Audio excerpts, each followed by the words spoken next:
Newcastle taking on Barcelona. This is what they had to say in Spain in the newspapers. Mundo Deportivo, debut gigante. What does that mean, Hannah? Giant debut for Barcelona. They're back. Yes, in the Champions League. Huge game for them tonight at St James's Park. Here is what Hansi Flick had to say ahead of the game this week. I don't know it yet, and I think it's also not good to make pressure in this situation. I think we have a fantastic medical staff. They take care about him. Also the coaches, they will train with him, and then we see what happens, how fast it goes, and how the evolution goes. And for me, it's if he is back, then he has to be 100% back, and not only 80%. It's not like that, because he's a young player. We have to take care about him, and this is what we want. So a big storyline coming out of this game is that Yamal won't be playing. He's out injured. But when you've got the likes of Lewandowski and Raphinha filling in for him, it's not too bad, is it, Stefano? Yeah, I mean, they're still one of the more dangerous attacks. It's clearly different without Lamine Yamal, the way that he really unbalances teams and takes them out of their shape. It is unique. They still have so much. Remember, this is one of the best attack last season in Europe. They had more goals than anyone else. And yes, they will miss Yamal, but I think Raphinha being there, Lewandowski being in form, maybe this is an opportunity for Marcus Rashford to get some minutes and some time, where I think it will be important. This is why he came here, to fill in when there are injuries. So I do still think that they can go out there and score multiple goals at Newcastle. It won't be easy. That atmosphere will be tough. They're still one of the best attacks in the world.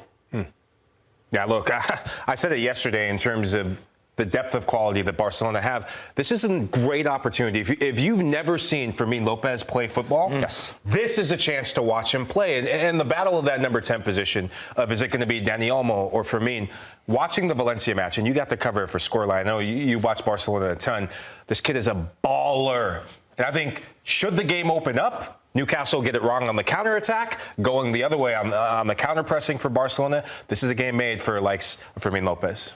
Let's talk about Lewandowski a bit. I don't know if it's the Polish in me, but not that I'm saying he's underrated, because he's obviously amazing, but he's got third most goals in the Champions League. And I feel like he could be a bit of a Harry Kane, where we don't really appreciate him. Yeah, underappreciate him. I don't know if that's just me because I'm Polish, but what do you think about him? I'm actually Spanish, if you heard me. Yes. In Spanish? No. Can you say he's underrated in Spanish? No, what is that? I don't even know that, to be honest. The Argentinian doesn't even know. That's Italian, isn't it? What do you think about him? No, remarkable player. I mean, and there was question marks some people had coming into Barcelona. How's he going to work in this system? I think also the youth of Barcelona helps him out a lot, right? He's paired up with players who could do the other work and put him in the position to succeed. We talked about the other attacking lines, the attacking threats of Yamal and Raphinha. You look at some of the passes that they give to this man, Lewandowski. I mean, he's eating for days. You give him the ball in the box, he's a cold-blooded killer. He could just go on the end of it. So he found the perfect place, the perfect home for him to, maybe rebuild this career, if you could even say, just because of some people putting question marks about him. But Hannah, third most all time. It speaks for itself. Yeah. If you doubt Lewandowski, you need to get your eyes checked. He is subestimado. That's underrated. Get it told in your ear? No, of course not. I just thought of it. It actually got to me eventually. But he's been, I think, underrated.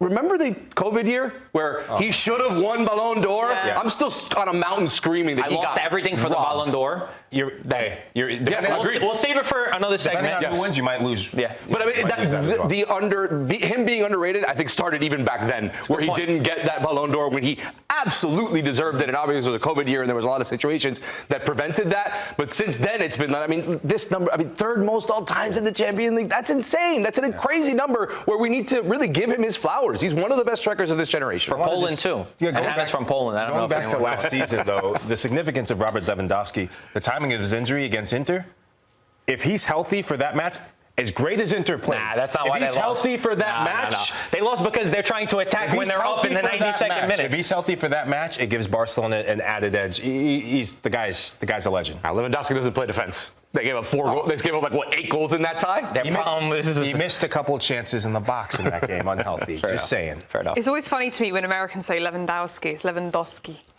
Lewandowski. Lewandowski, yeah. Anyway, Michael, talk to us about Newcastle. How are they going to be able to pull off this upset if they were to beat Barcelona? Look, I actually like Newcastle's chances in this because one player that we haven't really mentioned, we've seen the impact of Alejandro Balde, who's out for this match at left back. And for all the depth that Barcelona have, they lack depth in that left back position. So midfield industry, going back to last season in their League Cup run to get to the final and win it, that midfield, and I know you're a big Sandro Tonali fan, but Joelinton should be back healthy, gives them a boost, and then Sandro Tonali and Bruno Guimaraes gives them that industry to go and get physical, get a bit of bite on the likes of a Pedri. Teams that have gotten close and gotten physical with Pedri, they throw Barcelona's whole momentum and flow off. And then third man runners. That high line, it's made for third man runners. It's not just midfielders making the run. I think of a player like Jacob Murphy. I would start Jacob Murphy in. I watched him in the match against Wolves. This is tailor-made for him to make those runs. Bruno Guimaraes, Tonali making runs. And then when you play against Barcelona, we've seen teams get opportunities in La Liga this season and even last season. You have to be ruthless and efficient and really make it count. Because if you leave them hanging around, I mean, they have just too much quality in attack. Well, they can punish you. You can have 3 or 4 breakaways and lose 3 or 4-0 against Barcelona. I would add one thing to this list, if I may, and that's St. James's Park. Playing at home gives them a big edge. And I remember when the Champions League crew was there for the magical 4-1 win against PSG, and I'm still learning about Newcastle, and they really made us understand how when they play at home, they get a different energy. And if this game was Barcelona being at home, it would be totally different. But the fact that they're playing at home gives them a massive edge. In their Champions League debut again, right? After being out last season, they're back. That stadium today will be rocking for this match for sure. Marco, looking at the projected lineup, talk to us about the importance of Tonali in the midfield for Newcastle. I think it is the midfield as the 3 players together, and it's the way that they're going to make themselves feel felt against this Barcelona, who's extremely technical. Maybe you want to say best midfield in the world, I give it to you. But they are going to be the nasty guys who will go into the crunching tackles, who are going to make it difficult, who are going to make them work, which is maybe something different that Barcelona is used to playing up against sometimes in La Liga. And according to the reports, it's that Eddie Howe wants to stop Pedri. I mean, everybody wants to stop Pedri, obviously, right? But he's got a game plan to make the midfield stop this man. If you stop him, all of a sudden you stop the brains of the operation. But if there's anywhere in this pitch that the game is won, it's absolutely in midfield. And that's why I think that this could be an upset today. I disagree. You disagree? I do. Tell me why. I do. I think that Guimaraes, Tonali, Joelinton 100% are the key for Newcastle in this match. De Jong is back in this team. Lopez is a baller. Pedri, maybe the best midfielder in the world. They're going to create a lot of fouls. There's going to be yellow cards. There could even be a red card in here. I do rate them, but I rate them more as a physical midfield that's going to make life difficult. That gets them into trouble. It got them into trouble against Liverpool a couple of weeks ago. It could get them into trouble in this match today, where they're going to be fouling a lot. There's going to be yellow cards. They're going to maybe have to sub one of these guys off. Then what? Then what do they do? What other game plan do they have, though? No, that's fine. That's what they have to do. But that's why I just don't believe that they'll find a result in this game. I'm going to make it through that for midfield. everyone, right? If you're playing against a high line like Barcelona, and I agree with the shout you gave, he is their best player. Give Sandro Tonali the ball. I don't think people outside of the Premier League, and even people who watch the Premier League, I think they're only starting to get to understand how good and how important he is for Newcastle. He's going to have the game of his life in this match, but that high line, him and his industry getting the ball. I mean, you watch the last season for Arsenal, his ability to pick a ball and dribble it on the counter, I mean, that is so slept upon and how important that is. And then the last thing is set pieces. You got Araujo is 6'3", 6'4". You got Garcia 6'4".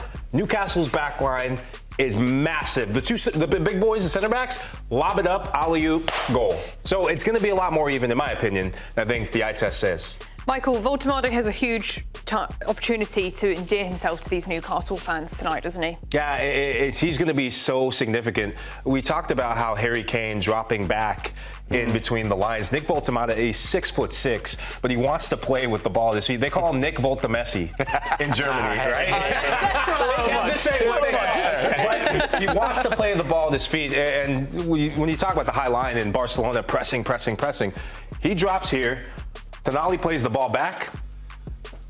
Alanga with the pace, Jacob Murphy with the pace, and Anthony Gordon coming back from suspension. I know he's not still eligible to play in the Premier League after the Liverpool match, but those wide runners coming in, Woltemade and Tonali, those combinations coming off the great debut he had is going to be significant. It's funny because you look at his height, and I guess everyone would think, oh, just send the ball into the box for him to get his head. Because that's actually not his game, right? He's really technical. He would surprise you in that sort of ability, and he's also trying to make his name at this new club. So there's no better moment for him to do it than right now.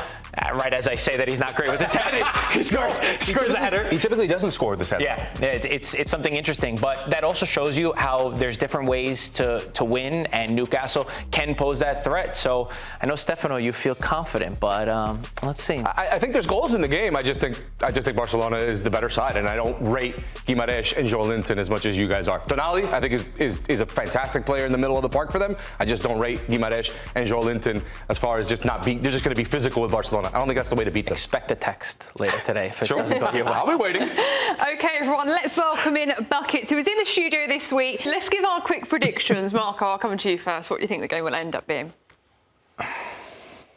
2-2. Oh, nice. 2-2. 4 goals. Michael? I think 2-2. I agree with that. There's goals in this game. And there's a bet that I saw that was, I think, both teams to score and Newcastle, I think, to either get the draw or win at plus 320. Okay. Not bad. 2-1 Barcelona. Lovely. Quick, What easy. about you, Hannah? What do you think? I like your 2-2. You know, all three of us together. Get on this side. Get on this side. I'm going to get a text later today. Stefano. Buckets, what are you thinking? I'm going with Stefano, but even more extreme. 4-1 Barcelona. Not even close today. Ooh.